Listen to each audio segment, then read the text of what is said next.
The rain hadn't let up in 3 days when Dee Marsh first saw the old woman standing outside the rusty spur, soaked to the bone, staring at the neon sign like she was trying to remember why it mattered. "Ma'am, you can't be out here," Dee said, stepping off the porch with a towel in her hand. "Come inside. Get warm."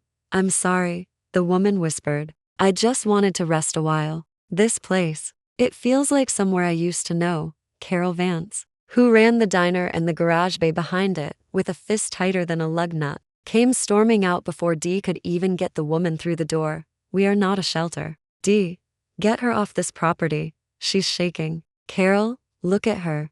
I don't care if she's the Queen of England. This is a business, not a charity." Dee didn't argue. She just took off her own jacket, the flannel-lined one she'd saved 3 paychecks for, and wrapped it around the old woman's shoulders anyway. "There," she said quietly. "Better?" "Bless you, child," the woman murmured. "Bless you and whoever you love." Carol's mouth went tight as a bolt. "My office." Now, inside, Carol laid it out plain. Dee worked the register and the grill, not a rescue mission. One more stunt like that and she'd be gone. Dee nodded, said nothing, and went back to work. But she snuck the old woman a plate of eggs at lunch anyway, and sat with her on the loading dock while she ate. "What's your name?" Dee asked gently. The woman frowned, like she was digging through fog. I can't quite recall. But I remember a boy. My boy used to climb the walnut tree behind our house and scare me half to death." Her eyes softened. "He called me Mama Ruth." "I think that was me." "Mama Ruth," Dee repeated.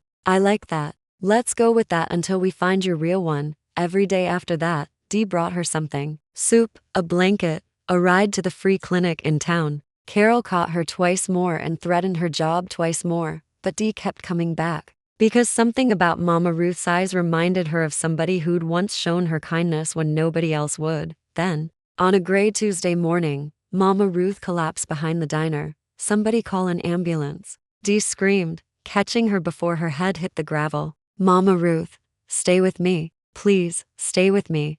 Carol appeared in the doorway, arms crossed. "If you leave with her, don't bother clocking back in." Dee didn't even look up. "Then I guess I'm done clocking in." She rode in the ambulance, holding the old woman's hand the whole way, praying under her breath the way her grandmother used to teach her. Quiet, steady, like the words themselves could hold a person's heart together. To the hospital. The bill came to more than Dee made into months. She handed over her phone as collateral. "Start the treatment. I'll find the rest. Just don't let her go." Mama Ruth pulled through. And slowly, in pieces, her memory started coming back. A name here, a smell there, a snatch of an old song she used to hum while cooking Sunday dinner. "Someone used to call me Queen Ruth," she said one evening, smiling faintly. "Isn't that silly?" "Not silly at all," Dee said. "Sounds like somebody loved you a whole lot, 300 miles away." In a clubhouse built from an old grain silo and 40 years of hard road, the president of the Iron Wolves Motorcycle Club sat at the head of a long wooden table, staring at a photograph so worn the edges had gone soft as cloth. His name was Marcus Hawk Doyle, and the woman in that photograph was the reason he'd ridden every back road in 4 states over the last 2 years. "We're not stopping," he told his road captain. "Not till we find her. Hawk, it's been 2 years. She could be anywhere. She could be she's alive," Hawk said, flat and certain. "A mother knows her son's face even when her mind forgets everything else. And I know hers." "We keep looking." Back at the diner, word had gotten around fast. The girl who lost her job saving a stranger. Some folks in town called her a fool. The regulars at the counter called her something else, the kind of person this town didn't deserve to lose. One of them, an old biker named Cutter, who fixed engines to bays down from the spur, leaned over his coffee one morning and said, "You did right, girl. That's Iron Wolves business written all over that woman, you know. See that faded ink on her wrist? That's an old patch tattoo. Somebody can."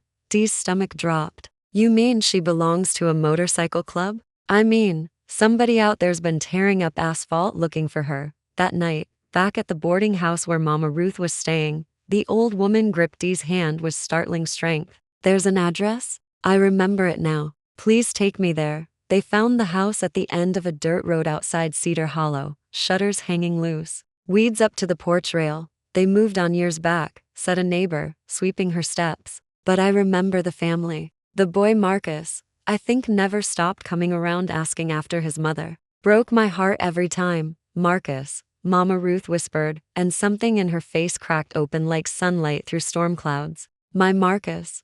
News travels strange in small towns. And by the time Dee tracked down where the Iron Wolves clubhouse sat, somebody else had already caught wind of what she was looking for. Sherry Alden, the garage's bookkeeper and Carol's cousin, had never liked Dee, not since the day Hawk Doyle's road captain had once flirted with Dee at the counter instead of her. When she heard Dee was asking questions about the Iron Wolves, she didn't waste a minute calling Carol. She's going to make trouble for us, Sherry hissed. She knows about the missing parts inventory. If she gets close to that club, if she starts talking, then we make sure she never gets the chance, Carol said. But some things can't be stopped by two women and a grudge. Dee showed up at the clubhouse gate with Mama Ruth in the passenger seat, hands shaking on the wheel, and told the prospect at the fence exactly who she needed to see. Tell Hawk it's about his mother. Word moved through that clubhouse like fire through dry brush. Doors opened, boots hit gravel, and then Hawk Doyle came around the corner of the silo at a dead run, stopping cold when he saw the woman in the passenger seat lift her head.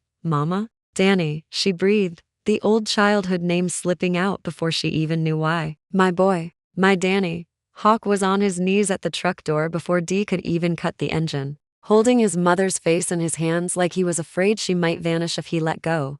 I'm here now, Mama. I've got you. I'm never letting you out of my sight again. The whole yard went quiet except for the sound of a grown man weeping into his mother's hair, and 40 bikers who'd seen war and prison and heartbreak, standing there without a single dry eye among them. Later, once Mama Ruth was resting in the clubhouse's guest room with 3 women fussing over her like she was made of glass, Hawk sat Dee down at the long table and asked her everything. How she'd found his mother, what had happened at the diner, why she'd lost her job over it. When she got to the part about the missing parts and the numbers that never quite added up in Carol's books, Hawk's jaw went tight. You knew about that, and they fired you anyway? I didn't know for sure. I just noticed things didn't match. I never said anything. Didn't seem worth losing more than I already had. Hawk stood, walked to the window, looked out at the road his mother had wandered down to years ago. The rusty spur sits on land the club still holds paper on. Did you know that?